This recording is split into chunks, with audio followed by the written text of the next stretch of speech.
بسم الله الرحمن الرحيم الحمد لله الذي لا يبلغ مدحته القائلون ولا يحصي نعماءه العادون ولا يؤدي حقه المجتهدون الذي لا يدركه بعد الهمم ولا يناله غوص الفطن الذي ليس لصفته حد محدود ولا نعت موجود ولا وقت معدود ولا أجل ممدود فطر الخلائق بقدرته ونشر الرياح برحمته ووتد بالصخور ميادان أرضه أول الدين معرفته وكمال معرفته توحيده وكمال توحيده الإخلاص له وكمال الإخلاص له نفي الصفات عنه لشهادة كل صفة أنها غير الموصوف وشهادة كل موصوف أنه غير الصفة ثم بعث الله سبحانه محمدا صلى الله عليه وآله وسلم صلوات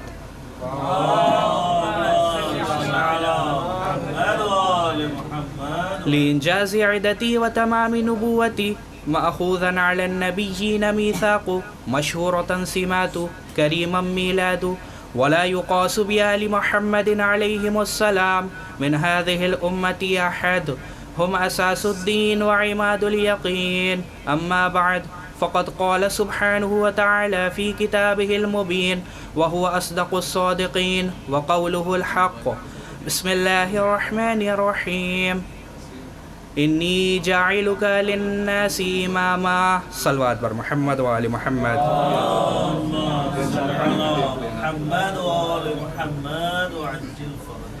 عزیزان محترم، پروردگار عالم اپنی پاک و پاکیزہ کتاب قرآن مجید میں ارشاد فرما رہا ہے کہ جب وَإِذِ ابْتَلَىٰ إِبْرَاهِيمَ رَبُّهُ بِكَلِمَاتٍ کہ جب پروردگار عالم نے جناب ابراہیم کا کچھ کلمات کے ذریعے سے امتحان لیا اور جناب ابراہیم ان امتحانات میں کامیاب بھی ہوئے فَأَتَمَّهُنَّ تب پروردگار عالم جناب ابراہیم کو ان امتحانات میں کامیاب ہونے کی وجہ سے امامت کا منصب دے رہا ہے.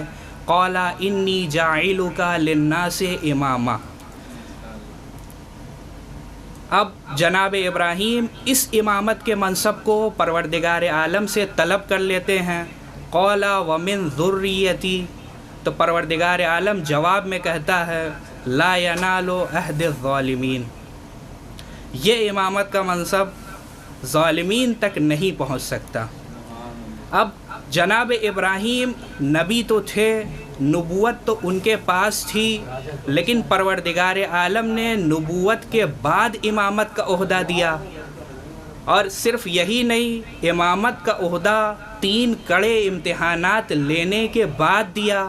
تو اس سے یہ بات واضح ہو جاتی ہے، ثابت ہو جاتی ہے کہ امامت کا عہدہ، امامت کا منصب نبوت کے عہدے سے بلندتر عہدہ ہوتا ہے، بڑا عہدہ ہوتا ہے. کیوں؟ کیونکہ اس کو پروردگار عالم نے امتحانات کے بعد عطا فرمایا. اب جناب ابراہیم کے کتنے امتحانات ہوئے تھے؟ مفسرین لکھتے ہیں کہ جناب ابراہیم کے 3 کڑے امتحانات ہوئے تھے، اور بعض مفسرین 24 امتحانات تک تذکرہ کرتے ہیں. لیکن اکثریت یہ بتاتی ہے کہ جناب ابراہیم کے 3 کڑے امتحانات ہوئے. مال کا امتحان ہوا، جان کا امتحان ہوا، اور اولاد کا امتحان ہوا. مال کا امتحان کیسے ہوا؟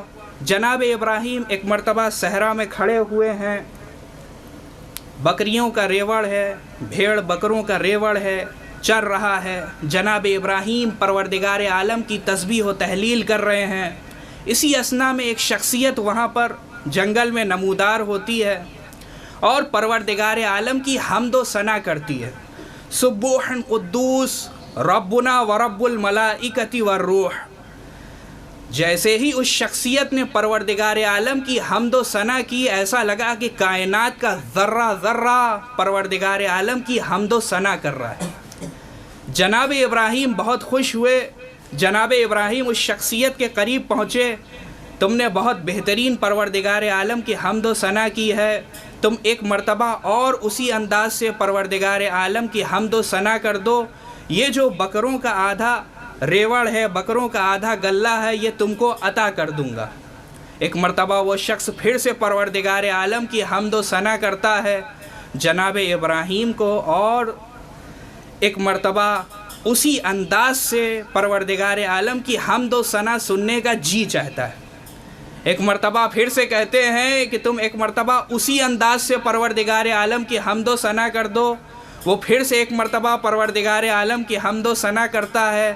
جناب ابراہیم کہتے ہیں کہ بکروں کا آدھا ریوڑ بھی تمہارا، اب ایک مرتبہ اور اگر تم نے کر دیا پروردگار عالم کی حمد و ثنا تو میں پوری زندگی تمہاری غلامی کروں گا اور یہ بکروں کا جو غلہ ہے اس کی رکھوالی کروں گا۔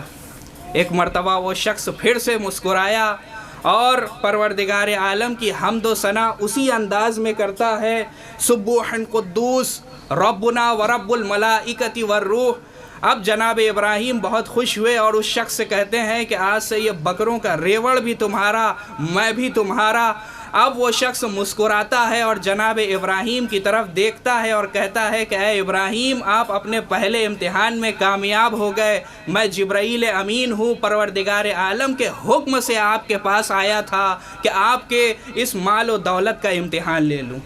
اب عزیزان محترم، یہاں رک کر کے ایک جملہ کہنا چاہتا ہوں کہ انسان کو جس سے محبت ہوتی ہے اس کا نام بار بار سننے کا جی چاہتا ہے، انسان جس سے محبت کرتا ہے اس کا نام سننا چاہتا ہے۔ تو اب یہ دنیا والے ہم سے سوال نہ کریں کہ تم نعرے حیدری بار بار کیوں لگاتے ہو۔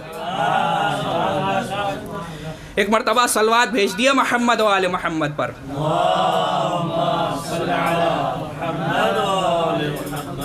اب جناب ابراہیم اپنے پہلے امتحان میں کامیاب ہو گئے۔ جناب ابراہیم کا دوسرا امتحان جان کا امتحان ہوا۔ اچھا، وہ جان کا امتحان کیسے ہوا کہ جب نمرود کو لگا کہ جناب ابراہیم نے ان کے خداؤں کی توہین کی ہے تو اب جناب ابراہیم کو آگ میں ڈالا جانا تھا۔ ایسی زبردست آگ تیار کی گئی کہ اگر کوئی پرندہ اس آگ کے اوپر سے گزرنا چاہتا تھا تو اس آگ میں جھلس کر کے گر جاتا تھا۔ اتنی شدید آگ، لیکن اب جناب ابراہیم کو اس آگ میں ڈالا جانا ہے، لیکن اب کوئی انگلی پکڑ کر کے تو اس آگ میں لے نہیں جا سکتا تھا۔ تو اب تاریخ آدمیت کی، تاریخ انسانیت کی سب سے پہلی منجنیق تیار کی گئی۔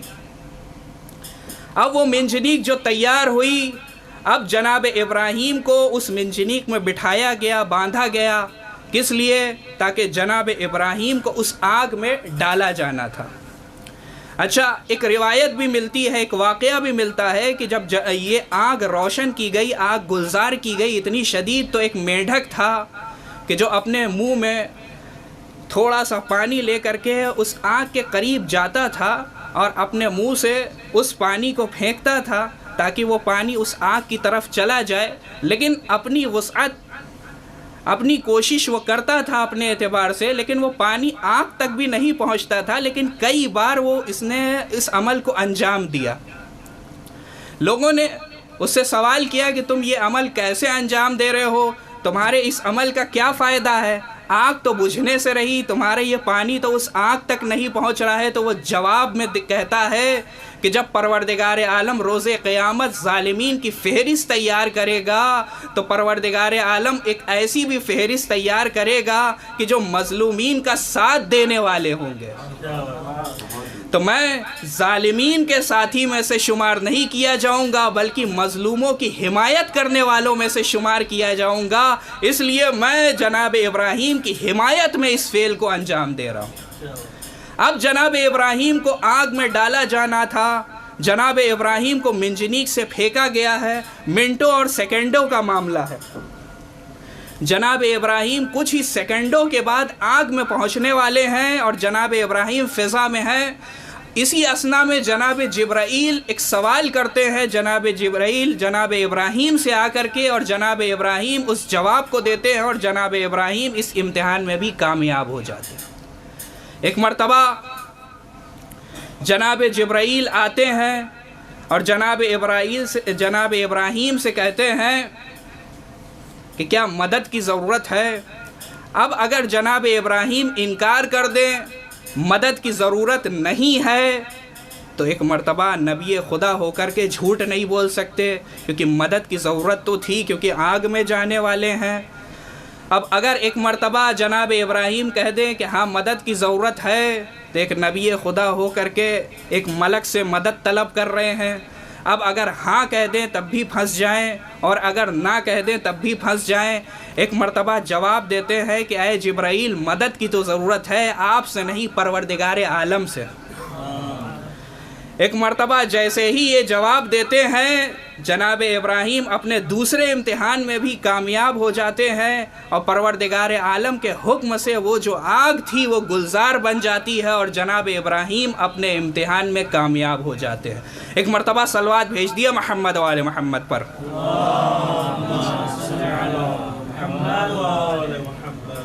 یہ دوسرا کڑا امتحان جناب ابراہیم کا۔ تیسرا امتحان، سب سے شدید امتحان ان تینوں امتحانات میں سے، اولاد کا امتحان۔ مسلسل 3 دن خواب میں جناب ابراہیم نے دیکھا کہ اپنے بیٹے جناب اسماعیل کو ذبح کر رہے ہیں۔ اب اس خواب کو جناب ابراہیم نے اپنے بیٹے جناب اسماعیل کو بیان کیا، اور جناب اسماعیل نے بھی قبول کیا کہ بابا اگر حکم خداوندی ہے تو میں اس کو قبول کرتا ہوں۔ اور ایک مرتبہ جناب ابراہیم جناب اسماعیل کو لے کر کے منی کے میدان میں پہنچے۔ اب ایک مرتبہ آنکھ پر پٹی باندھی اور چھری کو چلایا، اور جیسے ہی چھری کو چلایا حکم خدا سے وہاں پر ایک دمبا آیا، اور دمبا ذبح ہو گیا، اور جناب ابراہیم اپنے تیسرے امتحان میں بھی کامیاب ہو گئے۔ یہ تو تھے 3 امتحانات کہ جن 3 امتحانات کے بعد جناب ابراہیم کو پروردگار عالم نبوت کے بعد امامت کا درجہ دیتا ہے۔ جناب ابراہیم امام بنے۔ اچھا، امام ہوتا کون ہے؟ اگر ہم لغت میں دیکھیں تو ہوا کل من اتم بہ قوم کانوا علی الصراط المستقیم او کانوا علی الضالین۔ ہر وہ شخص کہ جس کا اتباع، جس کی پیروی ایک قوم کرتی ہے، چاہے وہ سیدھے راستے پر ہو چاہے وہ غلط راستے پر ہو، یعنی لغتاً امام اس کو کہا جاتا ہے کہ جس کی پیروی ایک قوم کرتی ہو، چاہے وہ سیدھے راستے پر ہو چاہے وہ غلط راستے پر ہو۔ لیکن اصطلاح میں ہمارے علماء نے اس امامت کی تعریف اس طرح سے کی ہے، ہی ریاست عامۃ فی امور الدین والدنیا لشخص من الاشخاص نیابۃ عن النبی صلی اللہ علیہ وآلہ وسلم۔ صلوات پر محمد۔ یہ امامت ایک عمومی ریاست ہے، دنیاوی امور میں بھی دینی امور میں بھی کوئی ایسا شخص کہ جو نبی کی نیابت کر رہا ہو۔ اب وہ شخص جو نبی کی نیابت کر رہا ہو وہ نبی کی طرح سے ہی ہونا چاہیے۔ اب ایک مرتبہ آگے بڑھ کر کے کہ جب جناب ابراہیم نے اس امامت کے منصب کو پروردگار عالم سے قبول کیا تھا تو پروردگار عالم نے جواب میں کیا کہا تھا؟ لا ینال عہد الظالمین، یہ امامت کا منصب ظالمین تک نہیں پہنچے گا۔ اچھا، ظالمین کون ہیں؟ کہ جو ظلم کرتے ہیں۔ ظلم کی تعریف کیا ہے؟ وضع شیء علی غیر محلہ، کسی بھی چیز کو اس کی جگہ سے ہٹ کر کے رکھ دینا ظلم ہوتا ہے۔ ٹوپی کی جگہ سر پر ہے، میں کندھے پر لگا کر کے چلوں تو یہ ٹوپی کے حق میں ظلم ہے۔ تو اب عزیزان محترم، جب رسول خدا نے اس دین اسلام کو لوگوں کے سامنے پیش کیا کہ اس دین اسلام کو قبول کرو، تو جس نے پہلی فرصت میں اس دین اسلام کو قبول کیا تو اس نے دین اسلام کو اس کی جگہ پر رکھا، عدالت کے ساتھ اس کام کو انجام دیا۔ لیکن جس نے 40 سال کے بعد دین اسلام کو قبول کیا، یعنی اس نے 40 سال تک۔ اب میں اپنا ہال ٹکٹ لے کر کے دلی یونیورسٹی پہنچ جاؤں اور میں کہوں وہاں والوں سے کہ میں نے ایم اے کا امتحان دیا تھا، لہٰذا مجھ کو ایک سند دے دیجئے کہ میں ایم اے کے امتحان میں کامیاب ہو گیا ہوں۔ امتحان میں نے لکھنؤ یونیورسٹی میں دیا تھا اور میں سند مانگنے دلی یونیورسٹی پہنچ گیا۔ تو عزیزان محترم دلی یونیورسٹی والے کیا کہیں گے؟ وہ کہیں گے کہ بے شک آپ نے بی اے اور ایم اے کا امتحان دیا ہوگا، لیکن ہم کو آپ کی صلاحیت کا اندازہ نہیں ہے، ہم کو تو یہ نہیں پتا کہ آپ نے امتحان کیسے دیا، ہم کو تو یہ نہیں پتا کہ آپ پڑھنے میں کیسے تھے، تو ہم آپ کو اس امتحان کی سند نہیں دے سکتے۔ آپ کو امتحان کی سند وہی دے سکتا ہے کہ جس نے آپ کا امتحان لیا ہوگا۔ تو عزیزان محترم، جب صلاحیت دیکھ کر کے اس دنیا میں کسی ڈگری کو دیا جاتا ہے تو امامت جیسے عہدے کو پروردگار عالم غیر صلاحیت مند افراد کو کیسے دے دے گا؟ یہ امامت کا عہدہ ہے کہ جو نبوت کے عہدے سے بھی بلند ترین عہدہ ہے، کہ جس کو جب جناب ابراہیم کو دینا تھا تو پروردگار عالم نے جناب ابراہیم کے 3 کڑے امتحانات لیے ہیں، تب جناب ابراہیم کو پروردگار عالم نے اتنا عظیم رتبہ دیا، اتنا عظیم منصب دیا۔ کیوں؟ تاکہ جناب ابراہیم کا اتباع کرنے والی افراد جو ہے اس دنیا میں بھی کامیاب ہو جائے، آخرت میں بھی کامیاب ہو جائے۔ ایک مرتبہ صلوات بھیج دیا محمد وآل محمد پر۔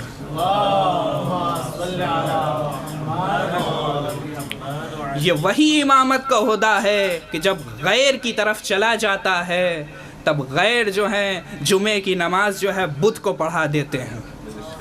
ان کا امام کیا ہے؟ نماز فجر میں آتا ہے اور 2 رکعت پڑھانے کے بعد کہتا ہے پیچھے مڑ کر کے کہ آج موڈ میں ہوں، کیا 2 رکعت اور پڑھا دوں؟ جب انسان اس دین سے منحرف ہوتا ہے، امامت کے عہدے کو کسی غیر کو دے دیتا ہے، تو دین میں اس طرح کی بدعتیں انجام ہوتی ہیں۔ لیکن جب امامت کا عہدہ مستحق تک پہنچتا ہے تب یہ امامت کے عہدے کو پروردگار عالم نے اسی وجہ سے منسوب کیا ہے کچھ خاص افراد کے لیے، تاکہ ان کے ذریعے سے ہم اپنی دنیا بھی کامیاب کر سکیں، اپنی آخرت بھی کامیاب کر سکیں۔ لیکن عزیزان محترم، رسول خدا نے اپنے بعد اس امامت کے عہدے کو معین کیا تھا، منتخب کیا تھا، اور رسول خدا نے اپنی پوری زندگی لگا دی تھی اس دین اسلام کو پہنچانے کے لیے۔ اس کے بعد ائمہ معصومین علیہم السلام نے ایک ایک کر کے اس دین اسلام کو ہم تک پہنچایا، لیکن وہ وقت بھی آیا کہ اس امامت کے عہدے پر انگلیاں اٹھنے لگیں، اس دین اسلام پر انگلیاں اٹھنے لگیں، طرح طرح کی بدعتیں ایجاد ہونے لگیں، رسالت اور وحی کا مذاق اڑایا جانے لگا۔ لہٰذا اس دین اسلام کو بچانے کے لیے امام حسین علیہ السلام کو ایک چھوٹا سا قافلہ لے کر کے اس دین اسلام کو بچانے کے لیے کربلا کے میدان میں آنا پڑا۔ کربلا کے میدان میں عظیم سے عظیم ترین قربانیاں امام حسین کو پیش کرنی پڑی۔ ہاں، وہ وقت بھی آیا کہ جس کو روز عاشور کہتے ہیں، روز عاشور کہ جس کی ابتدا جناب علی اکبر کی اذان سے ہوئی۔ ایک مرتبہ امام نے اپنے بیٹے جناب علی اکبر کو کہا، بیٹا اکبر تم اذان کہو۔ جناب حجاج بن مسروق کہ جو امام حسین علیہ السلام کے مؤذن ہیں، آج امام حسین علیہ السلام نے ان کو روک دیا ہے۔ کیوں روک دیا ہے؟ کہ امام حسین علیہ السلام بتانا چاہتے ہیں کہ تم اکبر کی آواز سن کر کے کم از کم پتہ تو لگ جائے کہ تم کس کے مقابل میں آئے، کہ جو رفتار اور گفتار میں، سیرت اور کردار میں تمہارے رسول سے مشابہ ہے، تم کس کے مقابل میں آ رہے ہو۔ لیکن عزیزان محترم، ایک مرتبہ پسر سعد نے تیر پھینک کر کے جنگ کا اعلان کیا، مجبوراً امام حسین علیہ السلام کے اصحاب جنگ کے لیے آگے بڑھے۔ وہ وقت بھی آیا کہ جناب علی اکبر بھی شہید ہو گئے، جناب عون و محمد بھی شہید ہو گئے، جناب عباس بھی اپنے بازوؤں کو کٹا کر کے شہید ہو گئے۔ ایک مرتبہ وہ وقت آیا کہ امام حسین علیہ السلام یکا و تنہا ہیں، ایک مرتبہ دائیں جانب دیکھتے ہیں، ایک مرتبہ بائیں جانب دیکھتے ہیں، آواز استغاثہ بلند فرماتے ہیں حل من ناصر ینصرنا حل من مغیث یغیثنا. امام کی آواز استغاثہ میں وہ اثر تھا کہ جناب علی اصغر نے اپنے آپ کو جھولے سے گرا لیا. ارے خیمے میں ایک کوہرام بپا تھا. امام حسین خیمے کے قریب آئے, بہن زینب سے سوال کیا, ارے ابھی یہ غریب حسین زندہ ہے, یہ کوہرام کس لیے بپا ہے؟ ارے بھائی آپ کی آواز استغاثہ میں وہ اثر تھا کہ علی اصغر نے اپنے آپ کو جھولے سے گرا لیا. امام سمجھ گئے. امام علی اصغر کو لے کر کے مقتل میں آئے. امام کہتے جاتے ہیں ارے تمہارے نزدیک یہ حسین خطاوار ہے, ارے اس بچے نے کوئی خطا نہیں کی ہے, ارے اس بچے کی ماں کا دودھ خشک ہو گیا ہے, ارے اس بچے کو آ کر کے پانی پلا دو. اگر تمہیں لگتا ہے کہ یہ غریب حسین اس بچے کے بہانے پانی پی لے گا, ارے میں لیے اس بچے کو جلتی ریت پر لٹا دیتا ہوں. ارے جناب علی اصغر تڑپ گئے. ادھر سے آواز آئی ارے حسین اگر یہ پوری دنیا پانی پانی ہو جائے ایک قطرہ آب نصیب نہ ہوگا. امام نے جناب علی اصغر کو اٹھایا. ارے بیٹا اپنی آخری حجت کو ظالموں کے سامنے تمام کر دو. اب کیا تھا؟ ارے چھوٹی چھوٹی زبان خشک ہونٹوں پر پھیرنا شروع کی. ارے یہ وہ منظر تھا کہ سنگ دل فوج بھی منہ پھیر کر رونے لگی. ادھر سے آواز آئی آئینہ آئینہ حرملہ اقتا کلام الحسین. ارے حرملہ کا تین بھال کا تیر چلا. جناب علی اصغر اپنے والد کے ہاتھوں پر شہید ہو گئے. الا لعنت اللہ علی القوم الظالمین وسیعلم الذین ظلموا ای منقلب ینقلبون.